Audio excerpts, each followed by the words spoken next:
Hi mga idol, so ngayon update. Di pa ako natawagan or natiksan sa aking in-applyin na trabaho mga idol. Marami na akong pinapasahan na kumpanya, kahit isa, walang nagtik sa akin. Walang tumawag mga idol. Sayang naman yung requirements ko. Complete requirements naman. Complete requirements na sana ako. Kaso mga idol, kahit isa, walang nagtiks, walang tumawag.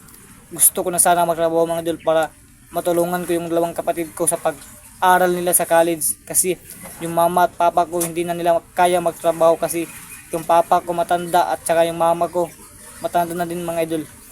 Sana mga idol, ipag-pray ninyo ako, sana matanggap ako sa trabaho mga idol, kasi gusto ko na talaga magtrabaho.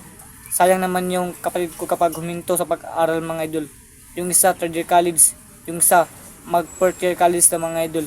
Sayang talaga mga idol.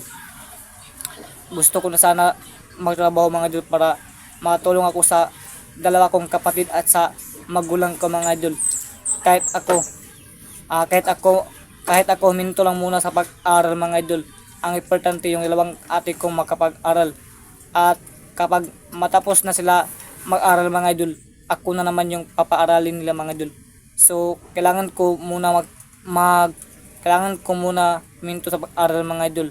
Kasi sayang naman yung ate ko, 1 year na lang yung kailangan niya para matapos na yung yung fourth year niya mga idol. At pagtapos niya, ako naman yung mag-eskwela at saka papaaralin nila ako mga idol.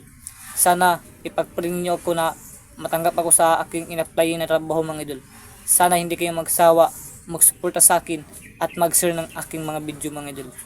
God bless yung lahat. Maraming salamat po mga idol.